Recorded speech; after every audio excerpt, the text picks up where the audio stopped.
Dobry wieczór Państwu. Jest mi bardzo miło przywitać wszystkich Państwa na kolejnym naszym spotkaniu w ramach cyklu popularno-naukowego AGH Nauka Spotkania. Dzisiejszy temat poświęcony jest pierwiastkom ziem rzadkich jako przedmiotowi pożądania czy kości niezgody. Kiedy zapytać by niejednego z nas, czym są pierwiastki ziem rzadkich, gdzie się je stosuje, wydaje się, że większość z nas potrafi coś na ten temat powiedzieć, że związane są z elektroniką, z nowoczesnymi technologiami. Potrafimy wskazać przedmioty codziennego użytku, jak telefony komórkowe, jak samochody hybrydowe, które wykorzystuje się pierwiastki ziem rzadkich. Gdyby jednak przejść do szczegółów i zapytać, jakie to pierwiastki ziem rzadkich, skąd pochodzą, gdzie są wydobywane, z czym się wiążą zagrożenia wynikające z ich eksploatacji, mogłoby się okazać, że już byłyby trudności z odpowiedziami na te pytania. Żeby nieco rozwinąć naszą wiedzę na temat pierwiastków ziem rzadkich, spotykamy się tu dzisiaj z dwoma naszymi ekspertami, których za chwilę Państwu przedstawię, z prośbą o to, żeby się wypowiedzieli na te tematy, które nas właśnie najbardziej interesują i żebyśmy nieco więcej zaczerpnęli wiedzy na ten temat. Zanim przedstawię Państwu naszych dzisiejszych rozmówców tak naprawdę, to kilka uwag technicznych. Nasza rozmowa będzie trwała około godziny. Bardzo Państwa proszę, aby w tym czasie nie przerywać, nie zadawać pytań. Kiedy skończymy naszą dyskusję, będzie czas na zadawanie pytań od Państwa zgromadzonych tutaj na sali, jak i od naszych widzów, którzy obserwują nas na kanale YouTube. Przy okazji zachęcam do polubienia naszego AGH-owskiego kanału YouTube. Czas na prezentację naszych dzisiejszych prelegentów. Poczynając od mojej lewej strony, pan profesor Krzysztof Galos jest dyrektorem Instytutu Gospodarki Surowcami Mineralnymi i Energią Polskiej Akademii Nauk. Jest profesorem nauk ścisłych i przyrodniczych, specjalistą w zakresie geologii gospodarczej, gospodarki surowcami mineralnymi, ekonomiki górnictwa, polityki surowcowej i energetycznej. Jest autorem i współautorem ponad 270 publikacji, ponad 20 ekspertyz dla ministerstw, czy ponad 70 opracowań dla podmiotów gospodarczych. Od 2017 roku pełni funkcję dyrektora Instytutu Gospodarki Surowcami Mineralnymi i Energią Polskiej Akademii Nauk w Krakowie. Od 2010 roku jest członkiem Komitetu Zrównoważonej Gospodarki Surowcami Mineralnymi PAN, a obecnie wiceprzewodniczącym tego komitetu. Od 2002 roku przewodniczy Komitetowi Organizacyjnemu i Komitetowi Naukowemu corocznej konferencji Aktualia i perspektywy gospodarki surowcami mineralnymi. Od 2015 roku jest członkiem Rady Europejskiej Federacji Geologów. Drugim naszym ekspertem jest pan profesor Paweł Bogacz, pracownik Wydziału Inżynierii Lądowej i Gospodarki Zasobami Akademii Górniczo-Hutniczej w Krakowie, twórca ponad 130 prac naukowych, a także kilkudziesięciu projektów wdrożeniowych dla przemysłu, przede wszystkim z zakresu zarządzania strategicznego oraz zrównoważonego rozwoju, głównie w sektorach górnictwa i hutnictwa. Jest członkiem grupy roboczej do spraw wdrażania taksonomii Unii Europejskiej przy Ministrze Technologii i Rozwoju, grupy roboczej do spraw sekwestracji dwutlenku węgla przy Ministrze Klimatu i Środowiska oraz grupy roboczej do spraw platformy zrównoważonych finansów, zrównoważonego rozwoju i społecznej odpowiedzialności przedsiębiorstw przy Ministrze Funduszy i Polityki Regionalnej. Był uczestnikiem polskiej delegacji na szczyt klimatyczny COP24 oraz współorganizatorem cyklu konferencji społecznych pre-COP24. Prowadzi grupę wspólnych inicjatyw społecznych Górnictwo OK. A zatem zacznijmy naszą dyskusję. Tak jak zapowiedziałem na początku, pytanie, czy wiemy tak naprawdę, gdzie wykorzystywane są pierwiastki ziem rzadkich. I z tym pytaniem zwracam się do pana profesora Galosa. Gdyby pan profesor mógł nam nieco więcej powiedzieć, gdzie wykorzystujemy pierwiastki ziem rzadkich i jakie jest faktyczne zapotrzebowanie gospodarki na te właśnie pierwiastki. Bardzo proszę, panie profesorze. Ja może zacznę trochę przekornie, bo Chyba nie wszyscy sobie zdają, czasem nawet fachowcy, co oznacza pojęcie pierwiastków ziem rzadkich, tak? Bo bardzo często mylą je z grupą metali rzadkich, która jest znacznie szerszą grupą. Pan profesor Andrzej Pawlos, pan profesor Mariuszem Krzakiem niedawno popełnili taką książkę o metalach rzadkich i tam pierwiastki ziem rzadkich są tylko jednym z tych grup metali, prawda? Tam jest cały szereg innych metali, jak bismut, bor, gal, german, int i tak dalej, około 20. Więc to jest pierwsza ważna jest kwestia, o czym mówimy. Pierwiastki ziem rzadkich, czyli grupa tych 17 metali, 15 lantanowców, plus jeszcze skandr i jitr mają podobne właściwości fizyczne i chemiczne, a z wyjątkiem skandru także podobne właściwości powinowactwo geochemiczne. I razem są spotykane w przyrodzie. Sądzę, że pan profesor Bogasz będzie o tym więcej mówił. Natomiast teraz, jeżeli mamy z tym do czynienia, teraz pytamy, w jakiej formie je używamy. Tak? No bo jak mamy mówić o tym, gdzie je używamy, to w jakiej formie. Możemy je używać jako mieszaninę tlenków, możemy je używać jako pojedyncze tlenki pojedynczych metali ziem rzadkich, możemy je używać jako mieszaninę metali ziem rzadkich i wreszcie możemy je używać jako pojedyncze pierwiastki ziem rzadkich w formie metalicznej. Takie pytanie, no, w jakich ilościach je używamy? Tak? No, paradoksalnie okazuje się, może pod tym względem to one faktycznie są rzadkie, bo w skali świata używamy je gdzieś w granicach 150–180 tysięcy ton rocznie w skali świata. Tylko że kierunki zastosowań ulegają tutaj bardzo istotnym zmianom i to magiczne pojęcie, które się pojawia pierwiastkiem ziem rzadkich, no to jest takie pojęcie, które się stało bardzo na czasie w ostatnich latach. Dlaczego? Bo wcześniej użytkowane były głównie niektóre wybrane pierwiastki ziem rzadkich, takie jak cer, jak lantan, jak ytr, i one były stosowane w zupełnie innych kierunkach niż to, co jest w tym momencie na tak zwanym topie. Gdzie one były używane? One były używane do różnego rodzaju katalizatorów, na przykład w petrochemii. One były używane do produkcji niektórych gatunków szkła. Były używane do produkcji niektórych odmian ceramiki. I wreszcie bardzo popularne, na przykład Europ też był bardzo popularny, był i jest używany do produkcji luminoforów. Na przykład do starych kineskopów, do lamp fluorescencyjnych. Natomiast niektóre inne pierwiastki ziem rzadkich nie były wtedy aż tak popularne, 30 lat temu, ale znalazły się dla nich zastosowania zupełnie nowe i absolutnie bardzo ważne w obecnej gospodarce, dla takiego neodymu, dla prazeodymu, dla samaru, dla dysprozu wreszcie. To są przede wszystkim magnesy trwałe. Te wytwarzające bardzo mocne pola, dzięki czemu mogą być używane choćby w turbinach wiatrowych, wiatraki, prawda, to jest OZE, odnawialne źródła energii, czy też w różnego rodzaju urządzeniach elektronicznych, bez których nie możemy się obyć. Oczywiście w bardzo niewielkich ilościach, ale summa summarum tak. Więc to, co jest w tym momencie na topie z tych kilkunastu pierwiastków, to zasadniczo neodym, prazeodym, dyspros. Natomiast niektóre inne pierwiastki ziem rzadkich, takie jak cer czy lantan, to one aż takie rzadkie nie są i aż takie cenne w tym momencie nie są. Bo tak naprawdę cer czy lantan, ich cena jest kilkukrotnie niższa niż cena miedzi. Natomiast dysprozu jest 100 razy większa niż cena miedzi czasem, w zależności od warunków rynkowych. To może tyle na początek, chociaż jeszcze bym jedną rzecz dodał, a myślę, że później w dyskusji dojdzie ta sprawa. Mianowicie to, że my mówimy, jak ważne są pierwiastki ziem rzadkich dla gospodarki. Zgoda. Tylko że prawda jest taka, że niekoniecznie w Europie. Niekoniecznie w Europie, bo Europa technologicznie jest bardzo, bardzo w tyle względem Azji. Bardzo w tyle.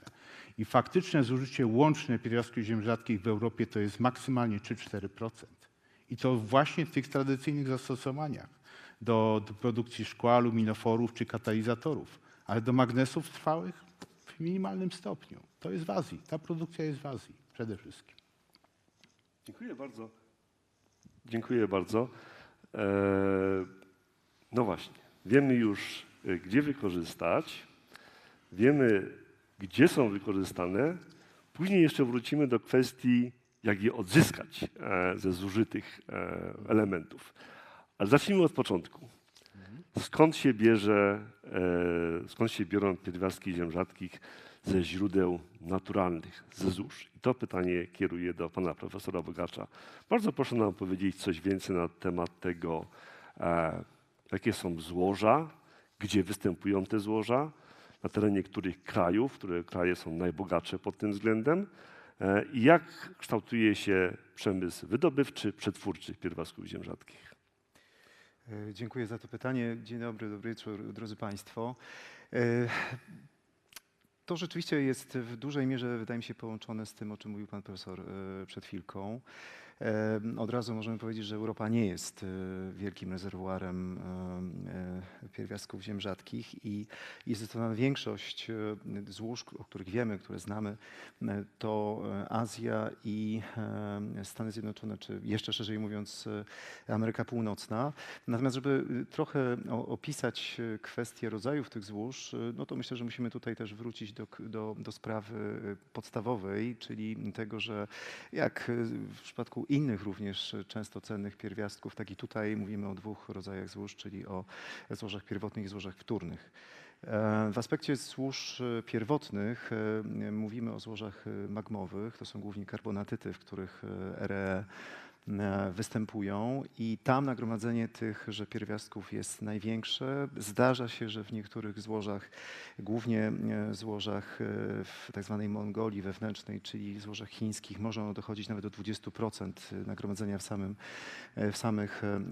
w samej skale.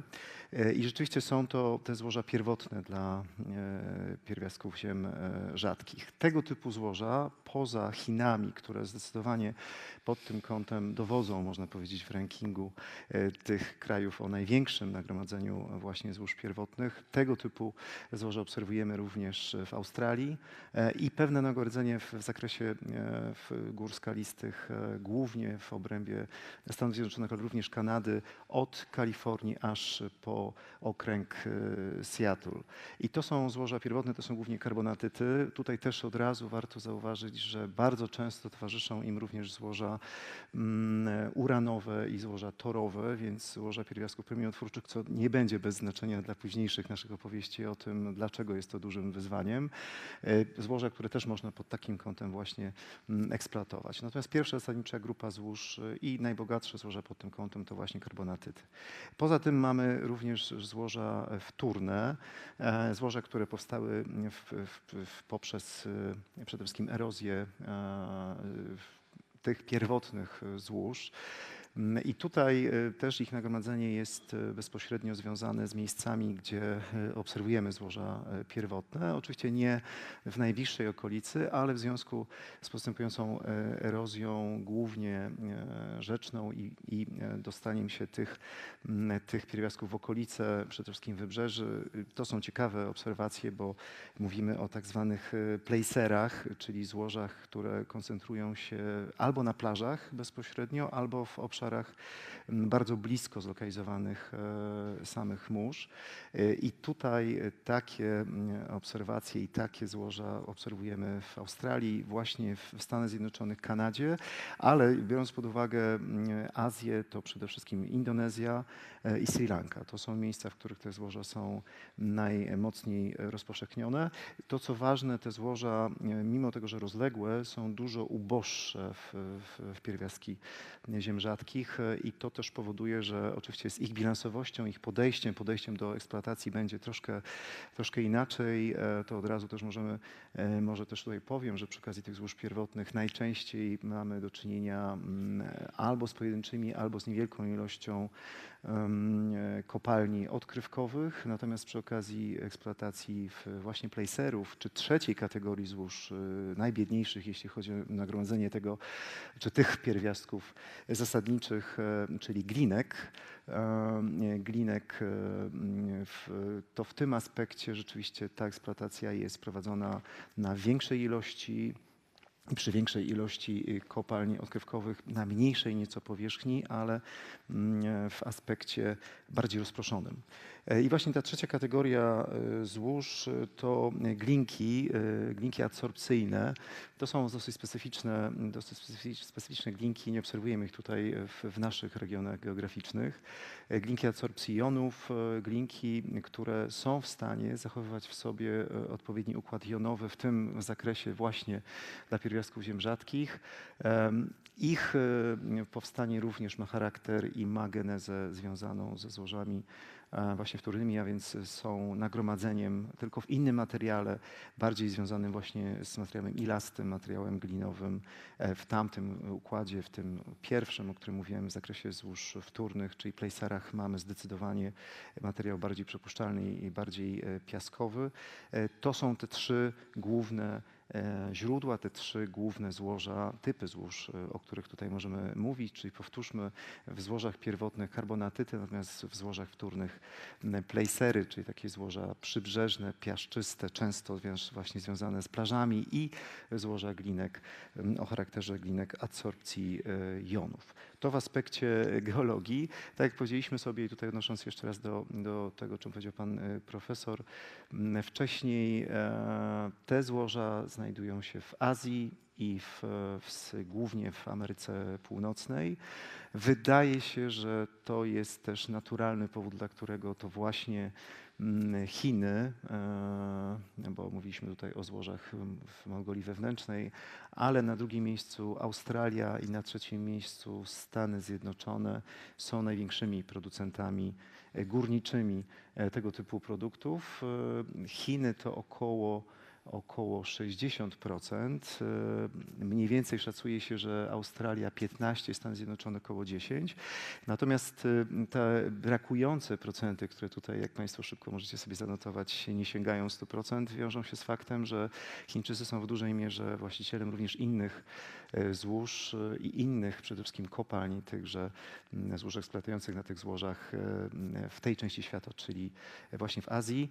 Głównie chodzi o Sri Lankę i Indonezję, co daje Chińczykom, można powiedzieć, zdecydowaną przewagę i zasobową, i w zakresie samej produkcji, a więc także również rozwoju technologii, nie tylko produkcji tychże pierwiastków, ale przede wszystkim tych produktów, o których mówił pan profesor. Tu się absolutnie też zgadzam, że my jako Europejczycy no, jesteśmy daleko z tyłu, jeśli chodzi o umiejętność i możliwość wykorzystania tego typu pierwiastków do tych najnowocześniejszych technologii, głównie związanych z OZE, ale także związanych z nowoczesną elektroniką stosowaną w naszych codziennych nawet sprzętach elektronicznych. Także może tyle. Wspomniał Pan już w swojej wypowiedzi o tym, że część z tych złóż jest eksploatowana metodą odkrywkową. Czy generalnie sposób eksploatacji złóż pierwiastków ziem rzadkich różni się w jakiś istotny sposób od eksploatacji złóż ród metali, takich jakie znamy no, z tradycyjnego górnictwa ród metali? Czy to jest coś innego? Czy to są te same technologie, jeśli chodzi o wydobycie i przetwórstwo? Bardzo dziękuję za to pytanie. I tak i nie. Może odpowiem przewrotnie. Dlatego, że rzeczywiście w ujęciu całkowitym, w takim ujęciu ogólnym można powiedzieć, te technologie są tożsame. Rzeczywiście rozpoczyna się od oczywiście wydobycia samej skały i rudy. Następnie jej rozdrobnienia to ma przede wszystkim służyć temu, żeby w większym stopniu wydobyć te cenne dla nas surowce. Zresztą przy okazji pierwiastków ziem rzadkich bardzo często odzyskuje się a to kwarc, a to właśnie uran, tor, czy też te glinki, o których mówiliśmy wcześniej. Następnie rozpoczyna się proces przeróbki mechanicznej, który tutaj może odbywać się w różny sposób, w zależności od rodzaju złoża, ale też ułożenia procentowego tych poszczególnych pierwiastków wewnątrz. I tutaj stosowane są różne bardzo metody odzysku, najczęściej związane z klasycznie rozumianą flotacją, metodą pianową i tutaj różnicami przede wszystkim w potencjałach elektrochemicznych różnych typów pierwiastków pomiędzy sobą, ale w związku z tym, że mamy tutaj w przypadku tych pierwiastków do czynienia też z bardzo zróżnicowanym przede wszystkim w stosunku do otoczenia, ale również w stosunku do siebie nawzajem, czy to przewodnictwem elektrycznym, czy to właśnie oddziaływaniem magnetycznym. Stosuje się często również metody związane czy to z wykorzystywaniem pola magnetycznego, czy to wykorzystaniem bardzo mocnego pola elektrycznego, które oczywiście potem powoduje odpowiednią separację tychże pierwiastków pomiędzy sobą. I to można powiedzieć, że są metody nam bardzo dobrze znane. Zresztą tutaj również na GH wykorzystywane, jeśli chodzi o rozwój w klasycznie rozumianej produkcji docelowo metali. Natomiast tutaj mówimy o przejściu z rudy do poziomu koncentratu. To, co jest dosyć charakterystyczne dla pierwiastków ziem rzadkich, to to, co dzieje się po tym etapie, czyli po etapie flotacji, czy też powiązanych z nim procesów związanych z elektrycznością czy magnetycznością, dlatego że to są pierwiastki dosyć odporne temperaturowo, dosyć też odporne w aspekcie głównie korozji chemicznej i tylko tam stosuje się taki termin, który nazywa się crackingiem, a on jest podobny można go pomylić z procesami, które dotyczą ropy naftowej, gdzie mówi się o crackingu, natomiast tutaj chodzi przede wszystkim o bardzo mocne, w bardzo stężonym kwasie siarkowym i przy odpowiedniej temperaturze, to jest temperatura około 600 stopni Celsjusza, procesie wyługiwania, można powiedzieć, tychże pierwiastków z tego konglomeratu, który pozostaje nam po procesie flotacji i to jest rzeczywiście proces charakterystyczny tylko dla tej grupy pierwiastków, czyli właśnie dla RRE. Następnie wracamy, można powiedzieć, do klasyki, do tradycji przeróbki, czyli pojawia się odpowiedni układ również elektrolityczny, pojawia się układ przejścia do poziomu soli, no i potem już uzyskiwania gotowego metalu w procesach, które znamy i w procesach również hutniczych.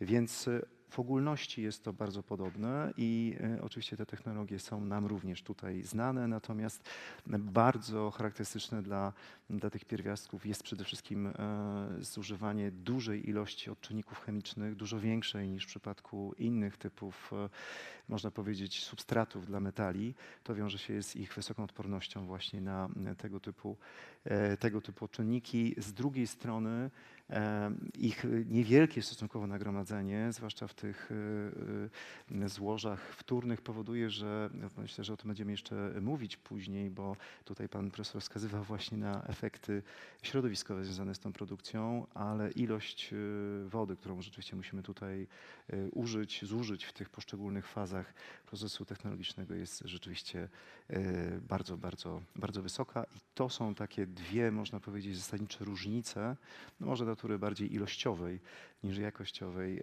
pomiędzy procesami, w których odzyskujemy te pierwiastki z ród, a tymi samymi procesami, ale jednak występującymi troszkę i realizowanymi troszkę inaczej w przypadku klasycznie rozumianych metali żelaznych czy też innych. Dziękuję No właśnie, bardzo. dziękuję. Nie czekajmy może na później, tylko od razu przejdźmy do tematyki środowiskowej, czyli jaki jest stosunek zysków do strat?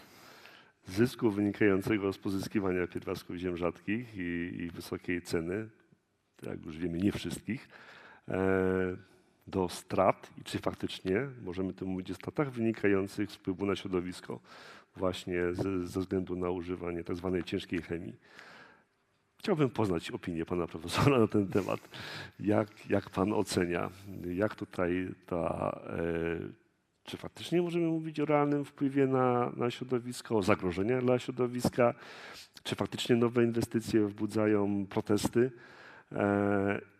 i czy nie można by powiedzieć, że no, opłaca nam się. Troszkę może nie chciałbym zbyt odległej analogii używać, ale górnictwo siarki w Polsce wiązało się z ogromnym wpływem na środowisko, a jednocześnie powodowało, że kraj się w okresie, kiedy eksploatowaliśmy otworowo siarkę, miał dużo z tego tytułu zysków. Więc może zostawmy w spokoju siarkę, ale na temat pierwiastków ziem rzadkich bardzo bym prosił o pana opinię. Tak. Siarkę rzeczywiście możemy zostawić w spokoju, ale już przy okazji kwas siarkowy niekoniecznie, bo rzeczywiście w tym procesie występuje na dużą skalę. No to jest trudne pytanie, przede wszystkim w aspekcie oczywiście odpowiedzi na nie, dlatego że rzeczywiście musimy sobie zbilansować tutaj te dwie strony równania, które w ten sposób uzyskujemy. Zresztą pan profesor je również tutaj już zawarł. Z jednej strony korzyści, które dają nam pierwiastki ziem rzadkich i o tych korzyściach mówił pan profesor wcześniej.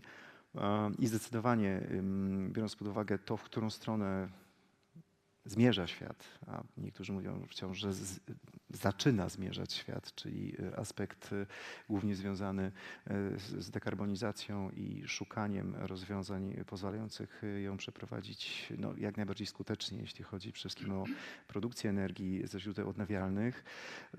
No tutaj widać właśnie te dwie strony równania, bo z jednej strony rzeczywiście głównie te bardzo mocne magnesy, o których wspominał pan profesor, to jest powód główny, dla którego te RE staramy się uzyskać.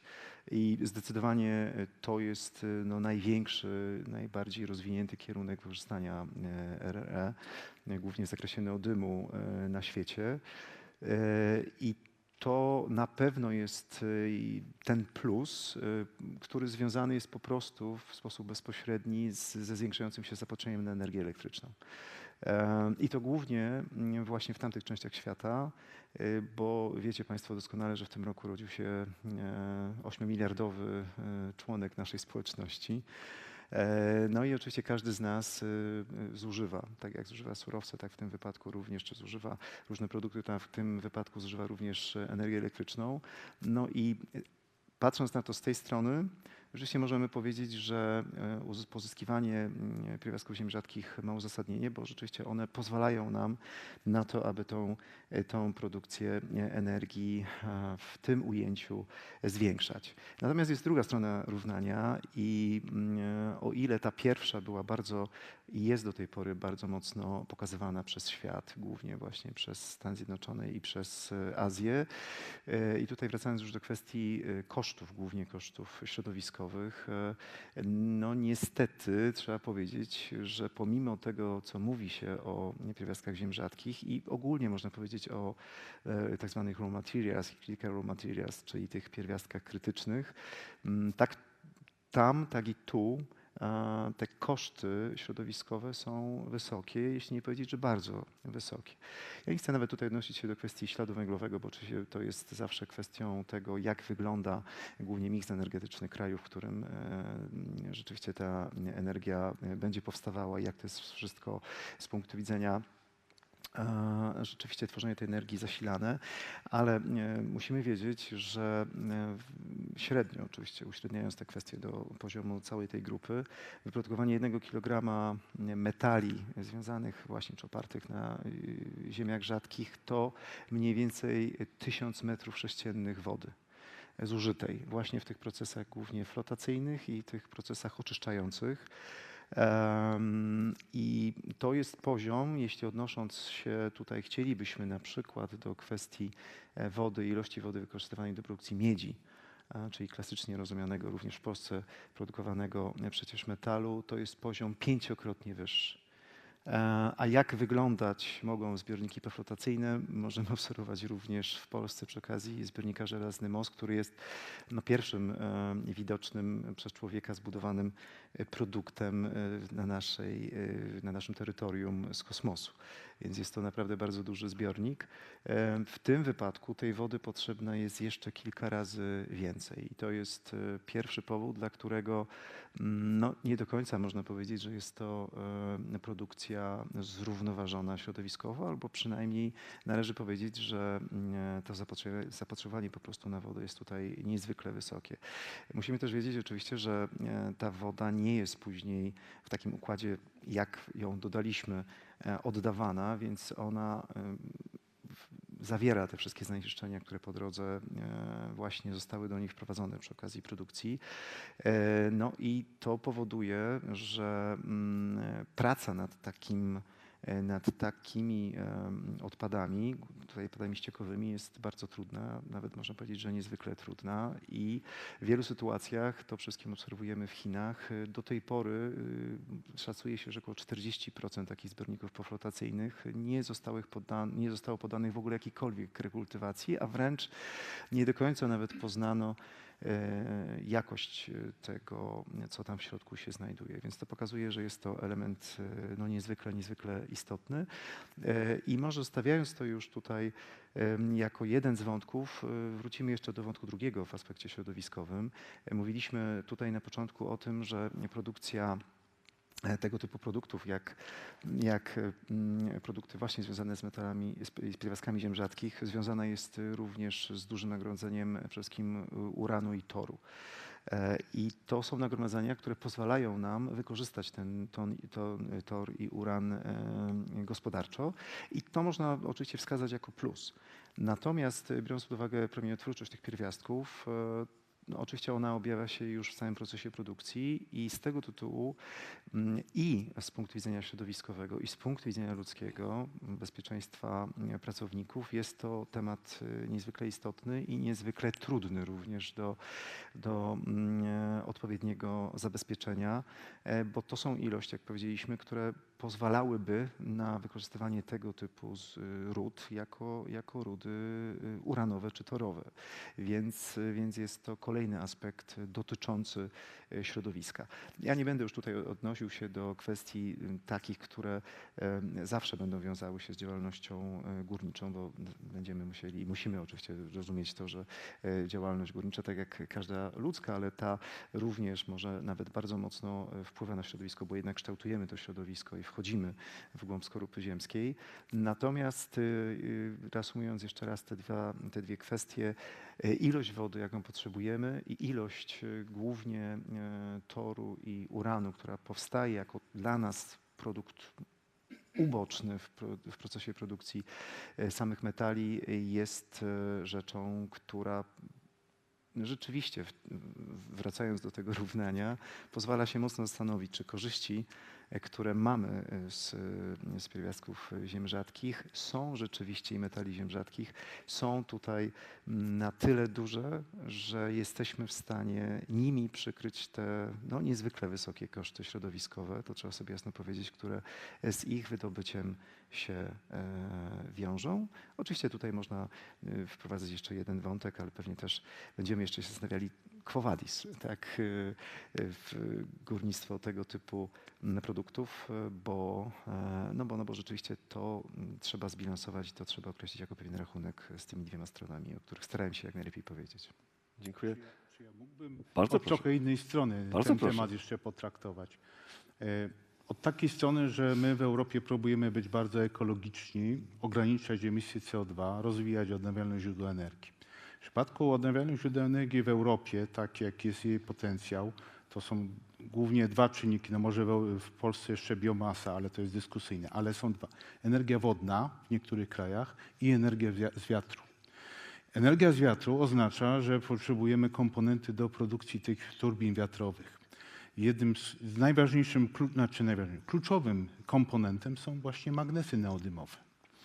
Czyli my oceniamy, w Europie zużywamy około 35-40% produkcji światowej magnesów neodymowych. Produkujemy w Europie? Nie produkujemy ich w Europie. Tu z kolei się kłania coś takiego jak łańcuch wartości w tym zakresie. Czyli tak, jak popatrzymy sobie z kolei na źródła, o których pan profesor Bogacz mówił, głównie Chiny, ale też Azja Południowo-Wschodnia, tak? W Chiny produkują te 70% produkcji górniczej, ale już na poziomie tlenków pierwiastków ziem rzadkich to jest ponad 80%. Na poziomie pojedynczych metali to jest ponad 90%. Na poziomie produkcji magnesów neodymowych ponad 90%. Czyli będziemy o wątkach geopolitycznych jeszcze rozmawiać, natomiast ja się tu chcę odnieść raczej do tej takiej polityki ekologicznej Unii. Co z niej wynika? Z niej wynika to, że potężny ślad środowiskowy, o którym pan profesor mówił, zostaje w Azji, zostaje przede wszystkim w Chinach w imię tego, żebyśmy my w Europie mogli rozwijać energetykę wiatrową. To jest jeden z przykładów, ale taki dosyć znamienny. Dlatego nie mogłem sobie nie pozwolić uzupełnić. Chciałbym tą część tak króciutko podsumować. Potrzebujemy pierwiastki ziem rzadkich, są daleko stąd, bardzo kosztowne jest ich wydobycie, duży wpływ na środowisko ma proces przeróbki, wzbogacania ród. No i właśnie, jak jednym tchem mówimy o zastosowaniu, to na drugim tchu wymieniamy możliwości odzysku, recycling. Słowo niezwykle popularne.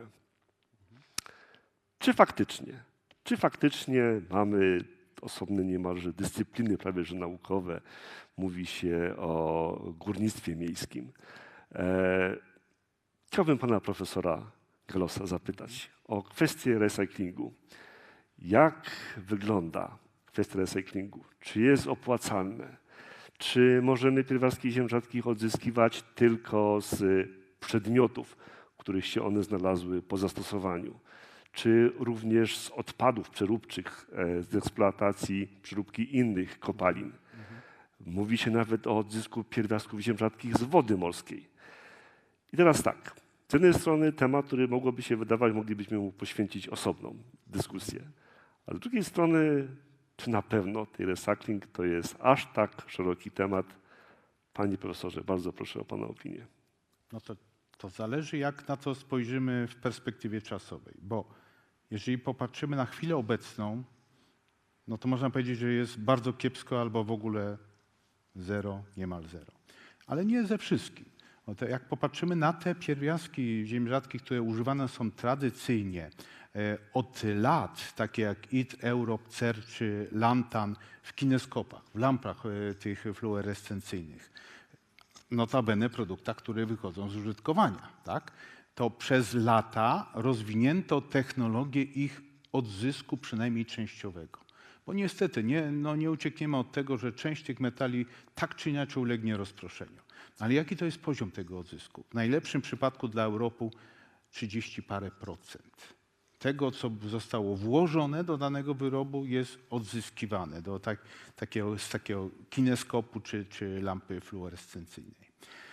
Natomiast to, co w tym momencie jest najważniejsze, czyli żebyśmy jak najwięcej mieli tego neodymu, prazeodymu, dysprozu, no to tu jest problem zasadniczy, dlatego że na tą chwilę, zastrzegam, na tą chwilę to jest problem zasadniczy, dlatego że technologie odzysku jeszcze nie są rozwinięte. Ale jest pytanie takie, ale co będziemy odzyskiwać? Czy będziemy odzyskiwać metal, czy będziemy odzyskiwać może stopy? Te magnesy neodymowe to jest stop kilku metali. To jest stop żelaza, neodymu, prazeodymu, dysprozu, tam jeszcze boru chyba, tak? Boru jeszcze troszeczkę jest. Więc prawdopodobnie, i to zaczyna się dziać, w przypadku starszych wiatraków, które wychodzą już z eksploatacji, pojawia się pole do tego, że jest materiał, który można odzyskiwać. Tylko prawdopodobnie to nie będzie odzyskiwane w postaci czystych, pojedynczych metali, tylko tych stopów, tak? Na tym poziomie, ale to jest pozytywne zjawisko. Tylko że to na razie jest wszystko raczkujące. To jest wszystko raczkujące, natomiast powiem tak, trochę inny przykład. Jakbyśmy myślimy o elektryfikacji transportu, tak? No i też się mówi, no będziemy recyklingować te baterie, ale najpierw one muszą powstać w dużych ilościach. A w dużych ilościach muszą powstać z czego? Z kopalń, ze źródeł pierwotnych, żeby dopiero później po okresie zużytkowania, który w przypadku baterii trwa 5-10 lat, w przypadku wiatraków trwa 20-25 lat, dopiero wtedy pojawi się ten materiał do recyklingu. Więc to jest kwestia recyklingu jako takiego z tych materiałów poamortyzacyjnych, tak zwanych, z wyrobów. Natomiast to drugie, co pan mnie spytał, to jest kwestia ewentualnego pozyskiwania pierwiastków ziem rzadkich z odpadów. To jest kwestia tak, w jakich odpadach są, w jakich koncentracjach tam się pojawiają, jakie są możliwe technologie do zastosowania i ile to by kosztowało w sensie inwestycyjnym i później operacyjnym. No dobrze, no to najpierw, czy są takie odpady potencjalnie? W Kirunie odpady z przeróbki rud żelaza zawierają, ale tam wezwanie, wspominał pan profesor, tam się pojawia też uran. też się pojawia uran. Druga grupa, przeróbka fosforytów, czy dokładniej apatytów, tych z Półwyspu Kola, czy tam no w ogóle z Półwyspu Skandynawskiego. One są zasobne też w pierwiastki ziem rzadkich, bo to genetycznie są związane też z karbonatytami. I tu przykłady takich nagromadzeń odpadów są, które potencjalnie są ciekawe. I tu pojawia się wątek Polski. Zwałowisko czy hałda w Wizowie, która kilkukrotnie pod tym kątem była już badana. Ja głęboko wierzę, jestem optymistą, ale głęboko wierzę, że prędzej czy później ona stanie się źródłem takich pierwiastków. Tylko tam trzeba sprawdzić, czy tam jest faktycznie dużo tych pierwiastków, które są najważniejsze w chwili obecnej, czyli neodymu czy prazeodymu, bo jak jest tam cer czy lantan, a neodymu nie ma prawie w ogóle, no to też pytanie, o czym mówimy. Takich przykładów może być kilka, bo na przykład w Norwegii też są znane takie hałdy. No i wreszcie jeszcze dwie grupy. Jedna troszkę też głośno bywało w Polsce o tym, ale pierwsza to jest przetwarzanie boksytów. Te czerwone muły, red mud tak zwane, po przeróbce boksytów na aluminę. One niektóre bywają zasobne w pierwiastkach ziem rzadkich, ale technologii to tam jeszcze chyba nie ma rozwiniętej.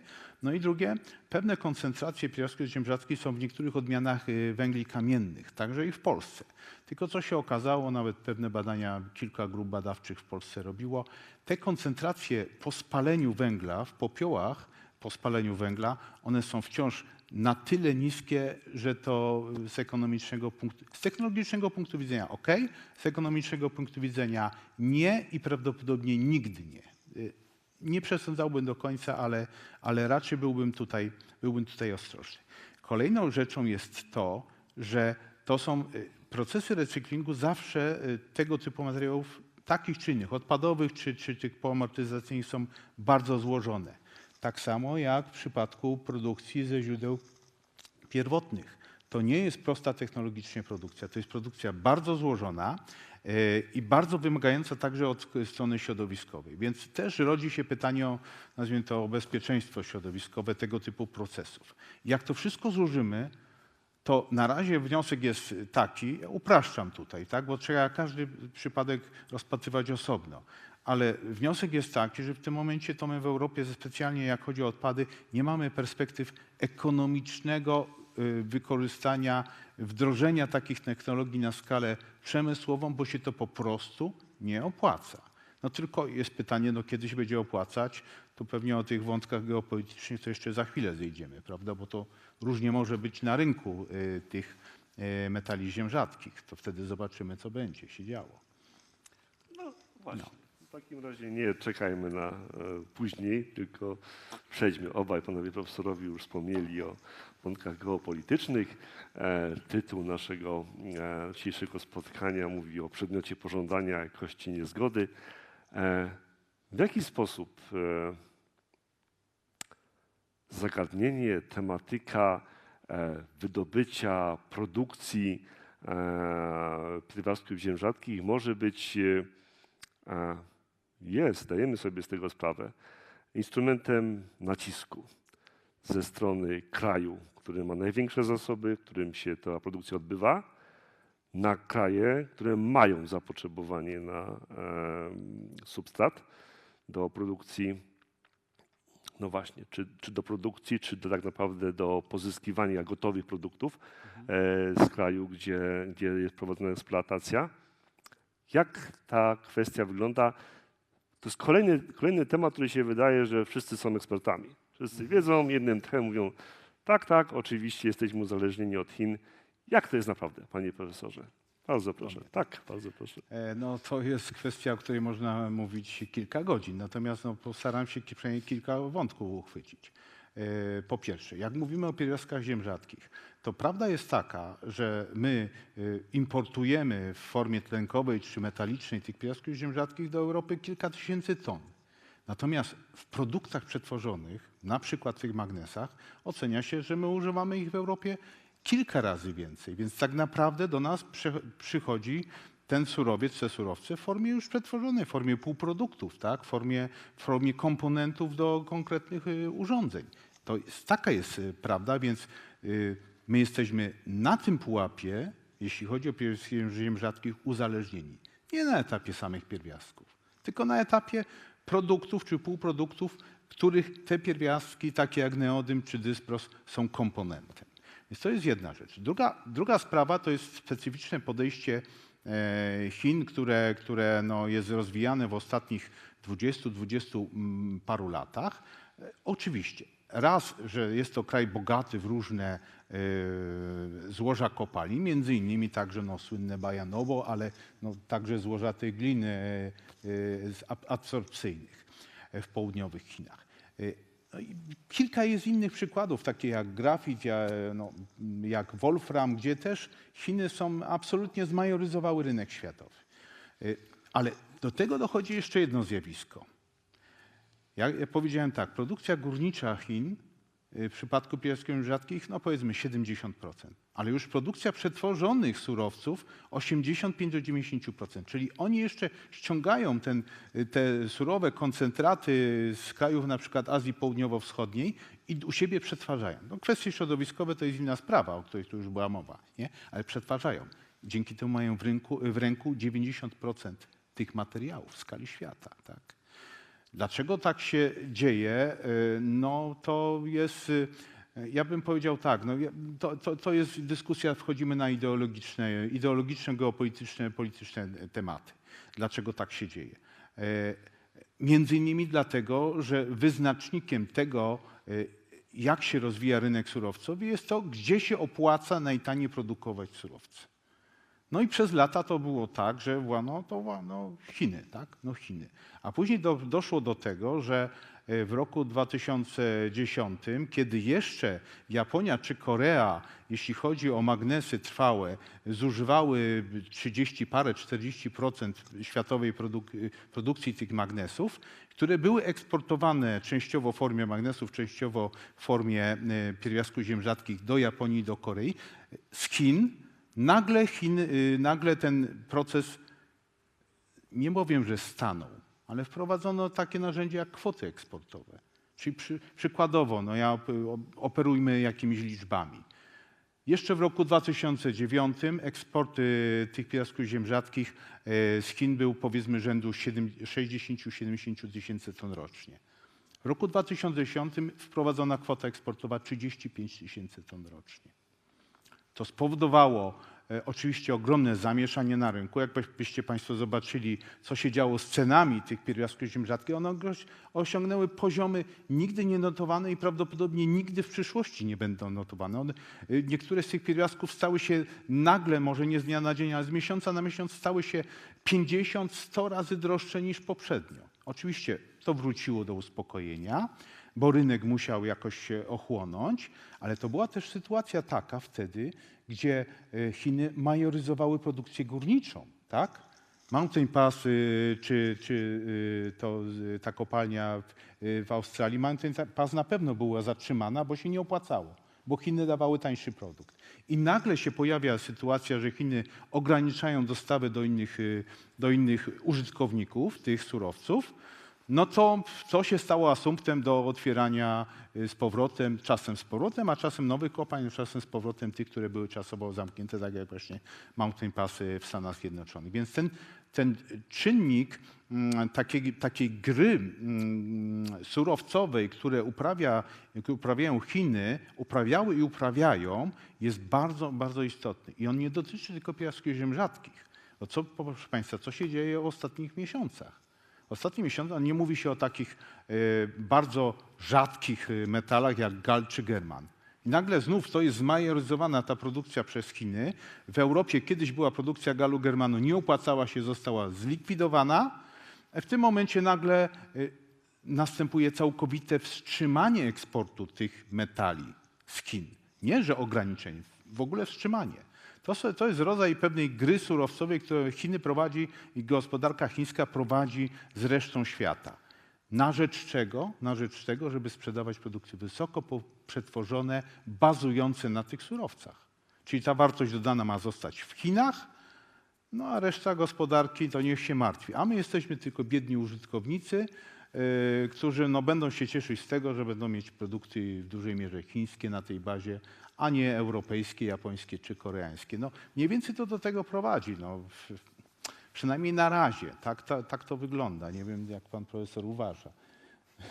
Znaczy, dokładnie tak samo.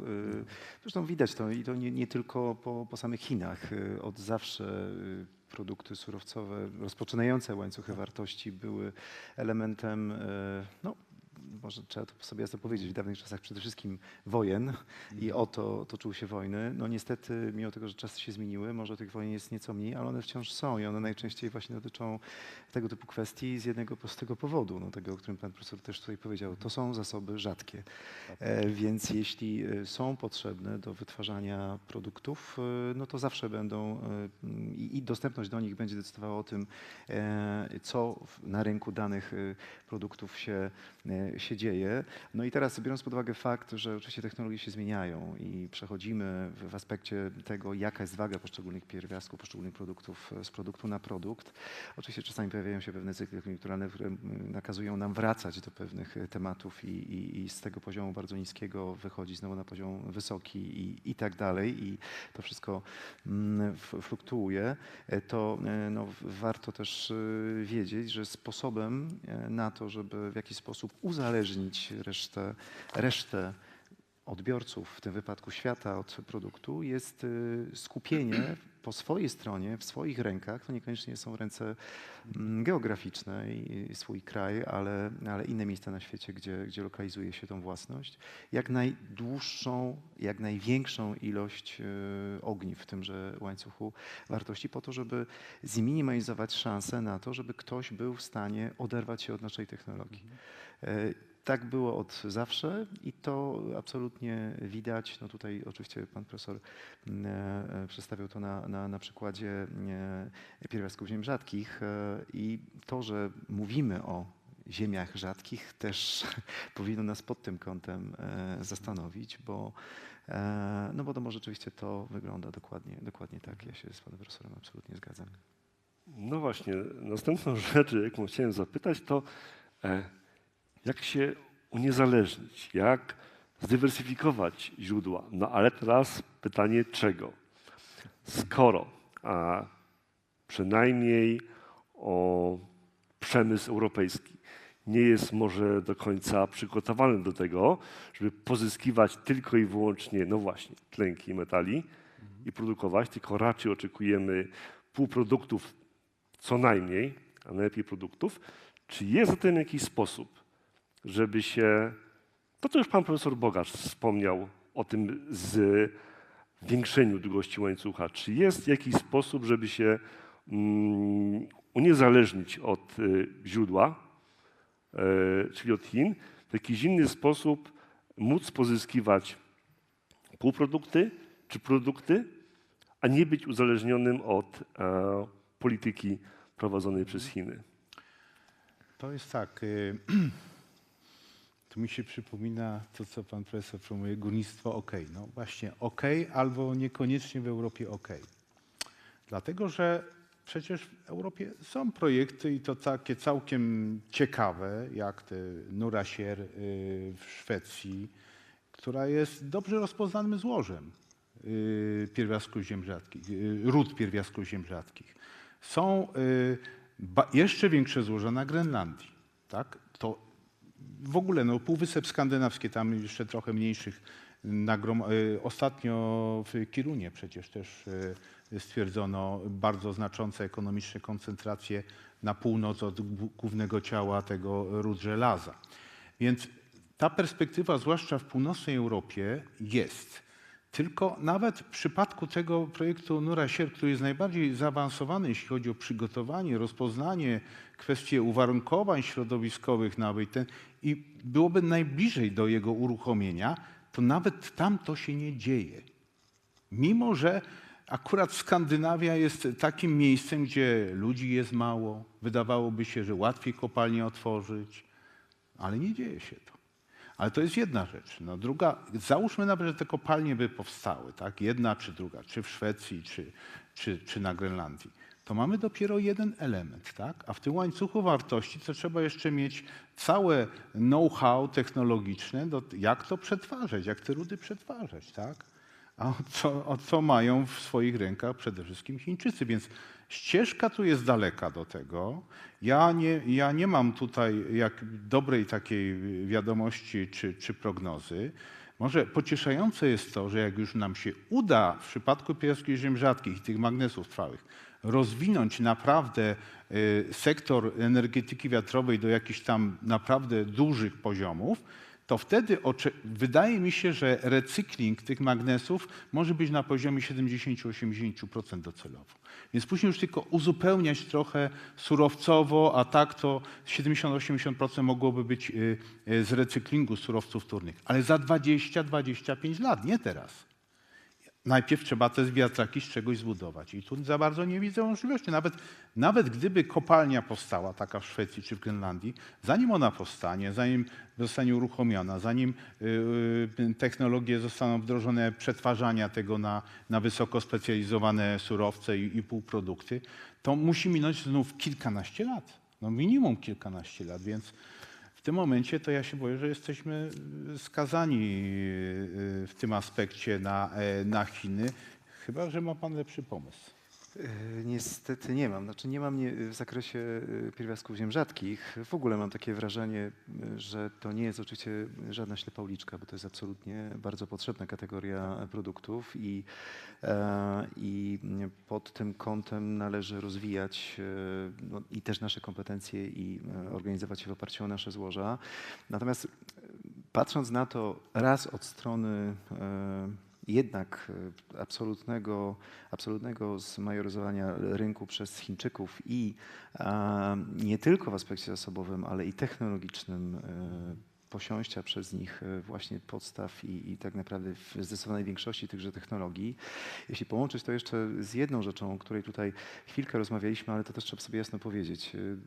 Drodzy Państwo, zapotrzebowanie na pierwiastki ziem rzadkich jest na tak dużym poziomie, że obecny już układ zrównoważenia, czy te próby zrównania ze sobą kwestii podaży i popytu zakłada i układa to, że w tym momencie w zakresie naszej produkcji brakuje nam około 40%, a więc mamy niedobór, jeśli chodzi o kwestie podażowe pierwiastków ziem rzadkich w ogóle na świecie.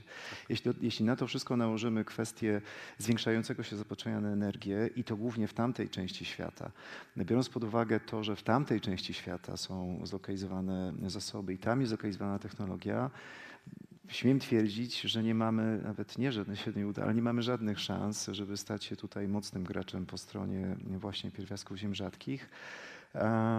Jeszcze biorąc pod uwagę to, o czym pan profesor powiedział, czyli czas, który potrzebowalibyśmy na to, żeby wytworzyć u nas, wytworzyć przez nas odpowiednią technologię, nawet jeśli będzie to oparte jeszcze na tym, o czym mówiliśmy, czyli na technologiach, które znamy, ale jednak z tą specyfiką pracy z pierwiastkami ziem rzadkich, żeby zrobić to na tyle dobrze, na tyle skutecznie, żeby nie tylko być nawet konkurencyjnym dla Chińczyków, ale przede wszystkim móc na odpowiednim wysokim poziomie w ten sposób obsłużyć nasze zapotrzebowanie w zakresie energii. Więc pod tym kątem niestety obawiam się, że tutaj nam się nie uda i to, co mogę zaproponować, i to jest rzeczywiście jakiś punkt wyjścia, to jednak to, aby próbować rozwijać takie technologie, w których po pierwsze mamy możliwości zasobowe, żeby w oparciu o te zasoby te technologie rozwijać, a B, no nie straciliśmy jeszcze również w zakresie górniczym, ale także w zakresie później przeróbki kopalin i hutnictwa również nasze kompetencje i nie bać się powiedzieć sobie głośno, że paliwa kopalne to nie jest coś, co nie będzie z nami dłużej. Nie dlatego, że my może tak bardzo chcielibyśmy je kochać, choć kochamy tradycje górnicze i też oczywiście w aspekcie węgli nazywamy to właśnie tym czarnym złotem, ale dlatego, że jeśli będziemy chcieć w jakiś sposób zamknąć te dwie strony równania, zrównoważyć je ze sobą, to jestem prawie pewien, że nie będzie to możliwe bez odpowiedniego wykorzystania właśnie tych nawet najbardziej klasycznie rozumianych paliw. Natomiast pracując na nich, musimy szukać nowych technologii i tutaj mamy szansę przy naszych umiejętnościach i mając szansę przede wszystkim przy takiej ilości tych zasobów znaleźć takie technologie, które będą w stanie te paliwa wykorzystywać inaczej, a nawet jeśli będziemy je rzeczywiście wykorzystywać w postaci właśnie bycia paliwem, czyli spalania ich później, to co nam przeszkadza, czyli głównie CO2, wyłapywać, zamykać i zatłaczać w takie miejsca, gdzie rzeczywiście będzie mogło ono sobie spokojnie przejść przez cały proces fizykochemiczny i zamieniać się znowu w skały węglanowe, no bo to tak się zakłada i tak może być. Więc z jednej strony tak, nie mam nic przeciwko i absolutnie jestem zwolennikiem pierwiastków ziem rzadkich, natomiast obawiam się, że to nie będzie podstawowy dla Europy, podstawowy kierunek, aspekt i przede wszystkim rozwiązanie, które pozwoli nam stać się tutaj środowiskowo lepszą. Nie teraz, nie tu, ale za właśnie 10-15 lat, kiedy geopolityka pokaże znowu swoją twarz, oby nie była ona jakaś bardzo nieładna i brzydka, ale obawiam się, że pokaże. Dlatego też próbujmy opanować lepiej i zarządzać lepiej, prowadzić lepiej od strony procesowej to, co mamy. To jeśli mogę coś podpowiedzieć. Ja jeszcze, jeśli mogę, to no, muszę też w tym temacie polityki klimatycznej Unii Europejskiej, bo do tego doszliśmy w tej naszej konkluzji, coś powiedzieć, przynajmniej jak ja to oceniam. Ale no może zacznijmy jeszcze od kwestii właśnie tego zapotrzebowania i tej luki podażowej, tak? Bo nawet w przypadku neodymu czy dysprozu to prognozy są, że do 2030 będziemy potrzebować 2 razy więcej niż w tym momencie. Nie ma skąd wziąć. Więc prognoza jest kompletnie chybiona co do możliwego rozwoju, no bo jak nie będzie odpowiednich surowców, to nie rozwinie się ta branża w tym stopniu. No po prostu z braku, nawet gdyby Chińczycy byli bardzo spolegliwi i chcieli sprzedawać za pół darmo, po prostu nie będzie tego surowca. Więc aspekt substytucyjny, o których tu jeszcze i ta innowacyjność różnego rodzaju rozwiązań, w tym przypadku w zakresie jeszcze innych rodzajów magnesów trwałych, o wysokiej intensywności, w przypadku elektryfikacji transportu, innych rodzajów baterii na przykład też, no to jest jakiś kierunek. Natomiast ja się boję, że te założenia, które w polityce klimatycznej Unii są w tym momencie, ta ostra elektryfikacja transportu, tak, no, maksymalizacja OZE, czytaj rozwój wiatraków, ale też fotowoltaiki, to wszystko bazuje na surowcach, które nie są w Europie, które nawet czasem w postaci surowców nie są sprowadzane do Europy, tylko gotowych produktów czy półproduktów. I jeszcze na koniec, co już tak niech to wybrzmi, że dosyć mocno w sensie gospodarczym, że takie działanie Unii, mimo szlachetnych pobudek, może spowodować, że Unia sobie zrobi gospodarczego samobuja. Bo nawet na przykładzie tych wiatraków, jeżeli tak jak powiedziałem, 1/3 produkcji wiatraków, turbin wiatrowych na świecie to są firmy duńskie, niemieckie, hiszpańskie. Ale na czym oni bazują? No, na materiale, zwłaszcza jak chodzi o te magnesy, na materiale pochodzącym z Chin. W przypadku samochodów elektrycznych, a w samochodach elektrycznych magnesy absolutnie też są potrzebne, tak? No, więc to jest też ten sam wątek, te same surowce. No ale baterie w samochodach elektrycznych.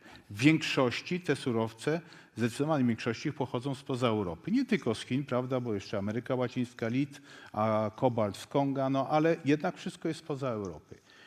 I znów nie ma tylu surowców produkowanych na świecie, żeby wystarczyło na elektryfikację samej Europy, a gdzie cały świat, nie? Więc te założenia są dosyć nierealne. Jeżeli dalej tak będziemy szli, to ja się boję, że na przykład jak niemieckie koncerny oczekiwały, że one zrobią furorę na rynku samochodów elektrycznych, to furora będzie taka, że za parę lat rynek samochodów elektrycznych w Niemczech będzie zdominowany przez Chińczyków, bo to już zaczyna się dziać. No. I podobnie może być z wiatrakami, niestety. Na dobrą sprawę panowie mnie lekko wręczyli w takim zakończeniu, podsumowaniu, chociaż może niezbyt optymistycznie to zabrzmiało. Ale chciałbym na koniec zadać obydwu panom to samo pytanie i liczyłbym na bardzo krótką odpowiedź, żeby nie rozwijać dyskusji, a będzie ono takie trochę przewrotne.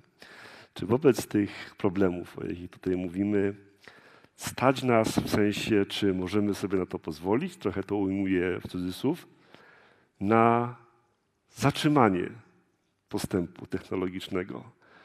Może nie cofnięcie się, ale zatrzymanie. Idziemy w bardzo szybkim tempie. Wszystko oceniamy w kontekście PKB.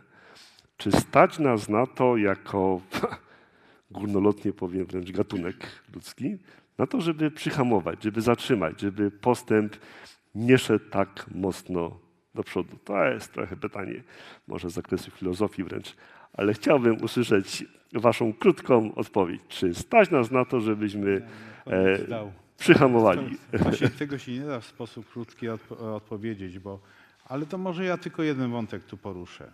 Już pan profesor o tym wspominał. Rozwój gospodarczy krajów pozaeuropejskich, zwłaszcza azjatyckich, niesłychanie mocny. Wiąże się to ze skokowym wzrostem zapotrzebowania na energię. Skąd ta energia ma pochodzić? Energię elektryczną zwłaszcza. Skąd ta energia elektryczna ma pochodzić? Oczywiście z OZE w jakimś zakresie tak, no ale tu są wąskie gardła, właśnie surowcowe wąskie gardła. Jak nie, no to co nam zostaje? No w Azji zostaje węgiel, tak? No to widzimy, co się dzieje w Indiach, nie? Skokowy absolutnie rozwój górnictwa węglowego w Indiach, tak? No bo oni potrzebują coraz więcej energii. Proszę Państwa, jakbyśmy popatrzyli na takie, i to ostatnia rzecz, ale taka bardzo ogólna i nie dotycząca w ogóle piasków ziem rzadkich, ale jakby próbująca spojrzeć na temat tej perspektywy rozwoju gospodarczego świata jako całej kuli ziemskiej, a nie tylko Europy. W Europie mamy model, który jest coraz bardziej energooszczędny, tak? Jak popatrzymy sobie na wskaźniki zużycia energii, to Europejczyk zużywa jej 2 razy mniej niż Amerykanin w tym momencie, ale wciąż bardzo dużo. Znaczy, to raz bardzo dużo, a z drugiej strony taki Afrykanin tam w Afryce tej energii elektrycznej nie zużywa w ogóle, albo zużywa jej na poziomie kilku procent tego, co Europejczyk. W Azji 20%, tak, powiedzmy tego. I teraz jakby oni szli tym modelem rozwoju, gdzie tej energii trzeba coraz więcej i więcej, tak jak w Europie, no to wszystkich źródeł, nawet z tego węgla może nie wystarczyć.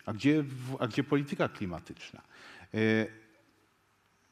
I z drugiej strony ja muszę Unię za jedną rzecz pochwalić w tym względzie, bo stara się być w awangardzie rozwiązań, które będą energooszczędne i być takim wzorem dla innych części świata. Ale to jest proces bardzo długotrwały mimo wszystko, a z drugiej strony mamy do czynienia z bardzo intensywnym rozwojem gospodarczym, zwłaszcza Azji. I to w kwestii polityki klimatycznej, wpływu na klimat, po prostu i tak wszystko moim zdaniem niestety obawiam się, że przekreśla. Przynajmniej w tej perspektywie najbliższych 15-20 lat. Zasadniczo ten model pozyskiwania energii, no to nie będzie rewolucji, no nie będzie jakiejś takiej diametralnej rewolucji, chyba, co jest moim ulubionym konikiem, ale chyba się tego w życiu nie doczekam, że nastąpi przełom w zakresie zimnej fuzji. No to wtedy będzie przełom. Tak. Tak jest. Panie profesorze? Nic dodać, nic ująć. Może tylko rozwinę tutaj jeden z tych wątków, bo z jednej strony rzeczywiście Unia Europejska chce być awangardą i chce być pierwszym neutralnym klimatycznie kontynentem. Natomiast pod tym płaszczykiem znajduje się oczywiście to, co nazywamy całym łańcuchem tworzenia produktów, potem oczywiście ich również, bo o tym też rozmawialiśmy, może tylko w aspekcie uzyskiwania metali ziem rzadkich, ale pozostaje kwestia również recyklingu i zamykania cyklu życia produktów. To wszystko są rzeczy bardzo, bardzo kosztochłonne, jeśli chodzi o ślad węglowy. I pod tym kątem myślę, że teraz dopiero, bo nie wiem jak inaczej to nazwać, otwieramy tutaj w Europie oczy na to tak naprawdę jak i gdzie i że tak wysoko ten ślad węglowy na takim właśnie poziomie w zakresie produktów, które określane są jako OZE czy bezemisyjne występuje, bo on występuje na bardzo, bardzo wysokim poziomie. Jeśli chodzi o baterie litowo-jonowe, drodzy Państwo, wartość śladu węglowego w całym cyklu życia tych produktów lokuje się na miejscach jedni mówią drugim, trzecim, jeśli chodzi o wszystkie produkty na 1 kg takiego produktu, włącznie z odzieżą, włącznie z kwestiami produktów zwierzęcych, wołowiny itd., itd., itd. Dlaczego tego nie braliśmy pod uwagę? Dlatego, że patrzyliśmy od naszej bramy, od wjazdu do Unii Europejskiej do zamknięcia tego produktu w ramach Unii Europejskiej. Jeśli weźmiemy pod uwagę całość tego, co nazywamy śladem węglowym, a więc również to, gdzie odbywa się produkcja, w jaki sposób odbywa się ta produkcja, ale również co i jak do tej pory działo się z zamykaniem tych produktów, jeśli one wyjeżdżały poza granicę Unii Europejskiej, to wydaje mi się, że od tej strony ta neutralność w takim pełnym układzie się nie uda. Również dlatego, że tak jak pan tutaj wcześniej wspominał, tych produktów, tych pierwiastków, które mogłyby tą emisyjność nam zmniejszyć, po prostu w takiej ilości na świecie nie ma. Jaki wskazywałbym kierunek dla poszukiwania rozwiązań, które mogłyby coś zmienić? Szukać rozwoju technologii w zasobooszczędności, poszukiwaniu zasobooszczędności. Jeśli wiemy, że mamy za małą ilość pierwiastków, i to nie chodzi tylko o pierwiastki ziem rzadkich, ale o wiele, wiele, wiele innych jeszcze produktów, sensu stricte najczęściej rozpoczynających się na poziomie górniczym, no to możemy albo lecieć w kosmos i to oczywiście chcemy robić i robimy, będziemy robić prawdopodobnie, natomiast starajmy się przede wszystkim oszczędzać te pierwiastki, szukać takich technologii, które pozwolą zmniejszać ich wykorzystanie, to raz. Dwa, jak to tylko możliwe, zawracać je do obiegu, tworząc w ten sposób gospodarkę o obiegu zamkniętym. I to, gdzie szukałbym szansy Unii Europejskiej, co ona też oczywiście zauważa, ale wydaje mi się, że za bardzo fokusując się na tej neutralności klimatycznej, a za mało na razie przynajmniej koncentrując się właśnie na budowie takich rozwiązań, które pozwolą właśnie osiągać tą zerowość na poziomie śladu nie węglowego, a środowiskowego, to właśnie w gospodarce o obiegu zamkniętym, czyli odpowiednim projektowaniu produktów, które dają możliwość wzięcia jak najmniejszej ilości surowców, następnie odpowiednim ich użytkowaniu, ale potem również przede wszystkim szukaniu takich technologii, które pozwolą zawrócić nam te produkty i te pierwiastki, niezależnie od tego, czy będziemy mówić o pierwiastkach ziem rzadkich, czy innych pierwiastkach, po prostu z powrotem do obiegu. Zawsze oczywiście zostaną jakieś odpady, zawsze zostanie nam jakiś ślad, ale niech to jest ślad resztkowy, a nie na takim poziomie, jakim go teraz obserwujemy. Tutaj wydaje mi się, że mamy jeszcze pole manewru, i to w aspekcie Europy i naszej konkurencyjności technologicznej, a dla świata po prostu w aspekcie takim, aby można było tą populację, która będzie się jeszcze zwiększać, mówiąc kolokwialnie w cudzysłowie, wyżywić. Jeśli mogę jeszcze dopowiedzieć, bo troszkę nam ten taki aspekt kwestii energii, dostępności do energii tutaj się uwypuklił dzięki tym wiatrakom i tym pierwiastkom ziem rzadkich, to bym dopowiedział jeszcze dwie rzeczy istotne, bo to o tym zawsze warto mówić. Po pierwsze, oszczędzajmy energię. Tak, to nie, że szukajmy nowych źródeł. Po pierwsze, oszczędzajmy energię tak, jak to jest możliwe i tutaj Unia Europejska faktycznie wiele robi. A druga rzecz, już może bardziej z naszego podwórka, i to faktycznie mówię z wielkim żalem, że takiej konstatacji nie było kilkanaście lat temu, jak było pierwsze podejście do tematu zatłaczania CO2, że okazuje się, że z punktu widzenia także i bezpieczeństwa energetycznego być może trzeba było już wtedy porządnie nad tym przysiąść, tylko wtedy to wydawało się nieopłacalne. W tym momencie wydaje się opłacalne, no ale cóż, Unia wymusza, żeby kopalnie węgla zamykać, zamiast bazować na węglu jako zabezpieczeniu źródła energii elektrycznej, pod warunkiem, że to zatłaczanie jest ekonomicznie opłacalne i środowiskowo bezpieczne. Tak. Bardzo dziękuję za niezwykle ciekawą dyskusję, wymianę poglądów, wymianę zdań. Zapraszam naszych widzów i słuchaczy do zadawania pytań. Pan profesor Piotr Wyszomiński, bardzo proszę. Dziękuję bardzo. No, w pierwszej kolejności chciałem pogratulować prelegentom bardzo interesującego i wielowątkowego wystąpienia. No i mam dwa zagadnienia do poruszenia. Jedno krajowe, a drugie międzynarodowe. Mianowicie, jeśli chodzi o powiedzmy odpady, o których profesor Gallos wspomniał z Wizowa, fosfogipsy, to faktycznie ta sprawa jest maglowana, mówiąc nieładnie, od chyba 40 lat. Faktem jest, że koncentracja sumy pierwiastków ziem rzadkich tam jest zupełnie niezła. I ona jest, jak niektórzy z badaczy oceniali, rzędu porównywalna z tym, co w niektórych kopalniach odkrywkowych ma miejsce. Ale jaki jest problem? Z czym nie można się uporać? Zakwaszenie. Zakwaszenie. I tutaj ja może przypomnę, na czym polega technologia i co produkowano właśnie w tych zakładach chemicznych w Wizowie. Kwas ortofosforowy.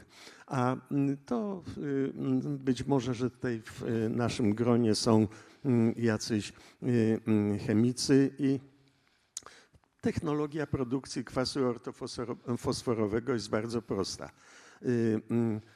Apatyt zadajemy kwasem siarkowym, powstaje kwas fosforowy i odpad w formie właśnie gipsu, a ponieważ po tym procesie on powstaje, no to nazywany fosfogipsem.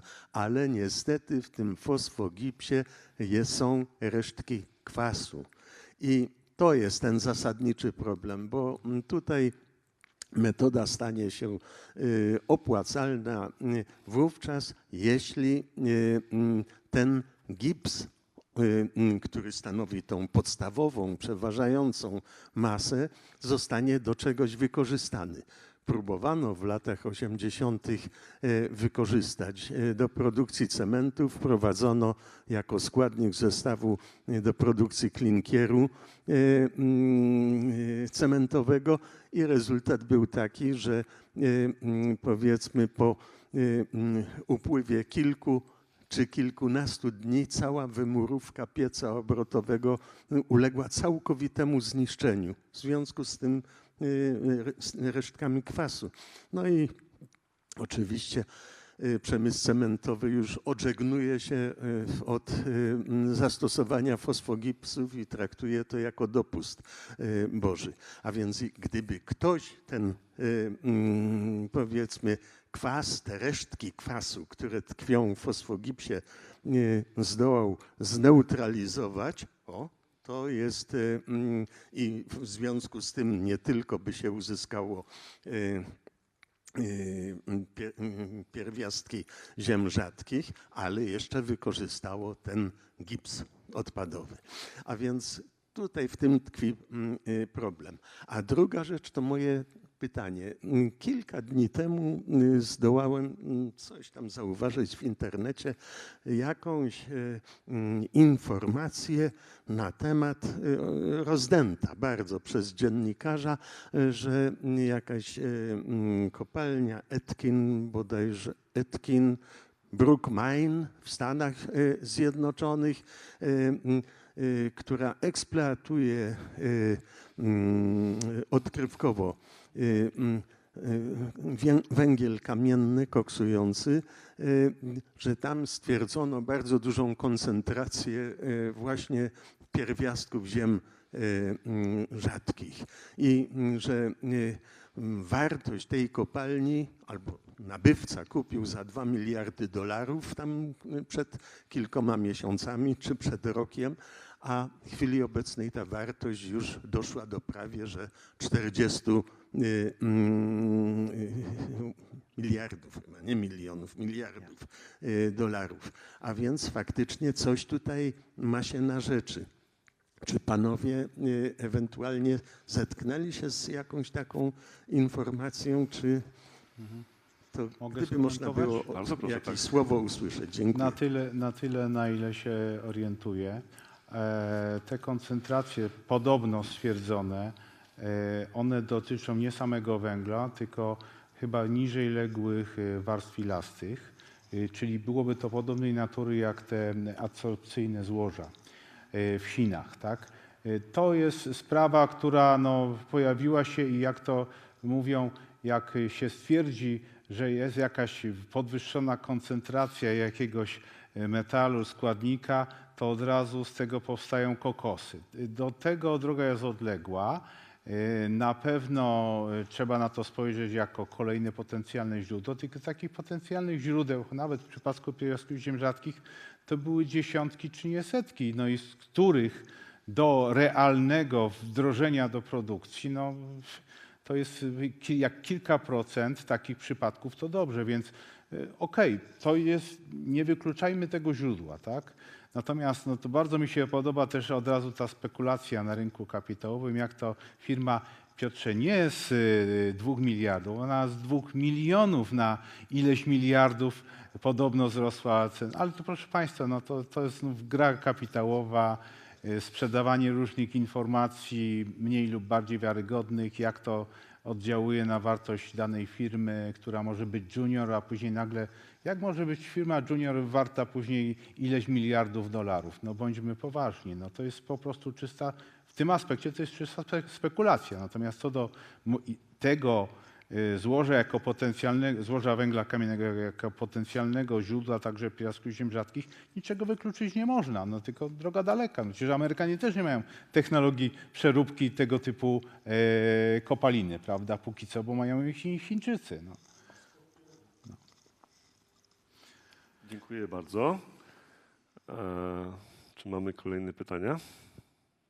To może pytanie z internetu. Bardzo proszę. Jeden z internautów pyta, jaki jest potencjał fitoremediacji, fitogórnictwa na odzysk tych pierwiastków, o których mówimy? Jakie odpady przemysłowe by się najbardziej nadawały do odzysku tych pierwiastków? Jest jeszcze drugie pytanie. Co z wydobyciem z polskiej strefy ekonomicznej na Pacyfiku? Czyli pierwsze pytanie generalnie o fitometalurgię, tak by to chyba można było nazwać. Fitoremediację. No, fitoremediacja to fitoremediacja. Tutaj traktuję to jako fitometalurgię. Czy ja się mogę do drugiego odnieść? Tak, bardzo proszę. Bo jakby jest trochę bliższa temu, co wiem. Proszę Państwa, no, padło hasło tych działek polskich na Pacyfiku. No to jest działka tam w rejonie Clipperton, Interocean Metalu. To nie jest tylko Polska, prawda, bo to wciąż jest spółka w Szczecinie kilku różnych krajów, tu Europy Środkowej. Natomiast no, oni prowadzą powolny proces, że tak powiem, przybliżania się do potencjalnej eksploatacji. No, natomiast z tego, co ja wiem, to jak jesteśmy przy temacie pierwiastków ziem rzadkich, to tam nie ma mowy o obecności pierwiastków ziem rzadkich. No, mówimy o manganie, o kobalcie, o tego typu metalach, natomiast nie o pierwiastkach ziem rzadkich. No i ta sprawa jest rozpoznana, natomiast czy kiedykolwiek i na jakich warunkach, w zależności od uwarunkowań środowiskowych, ta eksploatacja będzie możliwa, to jest inna sprawa, prawda? To myślę, że pan profesor mógłby więcej na ten temat powiedzieć od strony takiej technologicznej. No, druga rzecz to są te działki, które dostaliśmy koncesję na Oceanie Atlantyckim, te hydrotermalne takie na Ryfcie Atlantyckim, ale tu ta sprawa ich rozpoznania to jest zupełnie wstępna faza i tam patrząc od strony geologicznej, tam też nie ma raczej perspektyw w ogóle, żeby jakieś koncentracje pierwiastków ziem rzadkich występowały. Natomiast niklu, kobaltu, miedzi, tego typu metali, tak, tylko no, ja bym od razu chciał też rozwijać jakieś perspektywy, że to będą duże ilości. Tu pod względem tego, jaka to jest geneza, jaki sposób wykształcenia tych formacji, to tam dużych zasobów nie będzie. Mogą być bardzo bogate, ale bardzo niewielkie. Co innego na Pacyfiku faktycznie, ale tu jest problem technologiczno-środowiskowy, tak myślę. A fitoremediacja to nie moja działka jednak. Tak, ja spróbuję się odnieść, jeśli Państwo tutaj pozwolicie również w aspekcie tego drugiego pytania na początek. To jest dokładnie tak, że te działki były kupowane w celu przede wszystkim pozyskiwania manganu i głównie kongresy manganowe są tym elementem, którego się poszukuje, no bo jest to jeden z tych kolejnych produktów w tym momencie i w tym zakresie górnictwa podwodnego i morskiego, który się bardzo rozwija i bardzo jest poszukiwany. Oczywiście, jeśli zostaną tam znalezione, ja też nie sądzę, że uda się tam je znaleźć. Byłaby to fantastyczna kwestia. Nie sądzę, że udałoby się znaleźć je tam, dlatego że to oczywiście nie jest jedyna działka, która występuje na Pacyfiku i w tych lepiej rozpoznanych już miejscach nie znajdowano ich, dających się bilansowo określić. Dokładnie. Nie ma takich przesłanek źródłowych, nie ma przesłanek geologicznych do tego, żeby one mogły tam powstać. Natomiast oczywiście, jeśli będziemy mogli prosić o adres mailowy, to ja też mogę sprawdzić u pana doktora Brody, który u nas tymi kwestiami się zajmuje na wydziale, co on może jeszcze o tej kwestii powiedzieć jako specjalista w tym zakresie. Natomiast co do pierwszej kwestii, no tutaj też myślę, że troszkę na ten temat odpowiedzieliśmy w czasie naszej rozmowy. No bo tak, z jednej strony rzeczywiście biorąc pod uwagę odpady, biorąc pod uwagę to, co wiąże się z odpadami głównie poflotacyjnymi, wiele już takich prób i wiele takich wciąż perspektywicznie określanych miejsc znajdowano.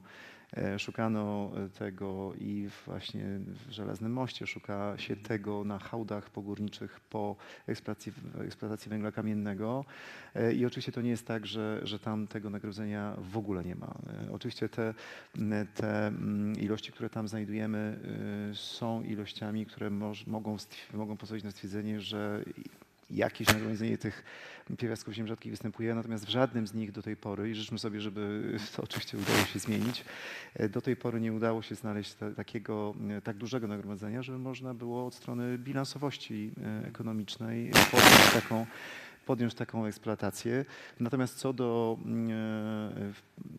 szukania tego typu pierwiastków w produktach odpadowych po działalności ludzkiej, no przede wszystkim chodzi o produkty elektroniczne, czy właśnie osławione już tutaj wcześniej komponenty, pozostałości po wiatrakach, no to potrzebujemy czasu. To jest zupełny początek działalności w tym zakresie. To może też taka ciekawostka, oczywiście nie będę tutaj jakiejś kryptoreklamy wykonywał, nie będę podawał nazwy tej firmy, ale druga na świecie firma zajmująca się recyklingiem metali jest firmą z Polski i tutaj właśnie jest technologia, która pozwala poszukiwać takich rozwiązań. Ja zasięgałem języka u nich przed naszą debatą, żeby zapytać, jak to wygląda w firmie, która oczywiście koncentruje się na rynku europejskim, ale głównie obsługuje rynek amerykański, działa w Stanach Zjednoczonych. Nie potrafią jeszcze odpowiednio technologicznie, ale przede wszystkim z odpowiednim układem źródeł wskazać na dobre źródła na dziś pierwiastków ziem rzadkich, właśnie z takich odpadowych kierunków ich pozyskiwania. Za 10 lat i z punktu widzenia technologii wyzwanie, ale przede wszystkim jest to bardzo możliwe z punktu widzenia takiego, że pojawią się, co będzie nie lada wyzwaniem, to powiedzmy sobie szczerze, i od strony wiatraków, ale też od strony przede wszystkim ogniw i baterii pojawią się takie możliwości, przede wszystkim pojawią się takie surowce, które będzie można w ten sposób zagospodarować. Teraz na razie tego ja nie widzę. Dziękuję bardzo. Ja tylko jeszcze dosłownie jedno zdanie, to fito mi nie daje spokoju. Ja bym bardziej przekierował raczej może na mikrobiologię. Tutaj te aspekty działania bakterii mogłyby przynieść jakieś efekty, ale to tylko tak wzmiankowo. Czy mamy jeszcze jakieś kolejne pytania naszych ekspertów?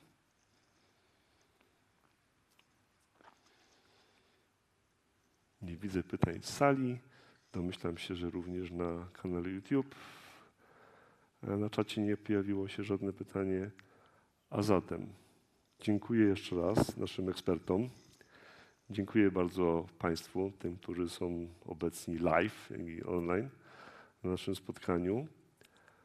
No i cóż, zapraszam na kolejne nasze spotkanie, które odbędzie się w styczniu. Niebawem anons na stronie AGH Nauka Spotkania. Korzystając z okazji, z okresu przedświątecznego, życzę Państwu wszystkiego najlepszego, pomyślności na święta Bożego Narodzenia i do zobaczenia następnym razem.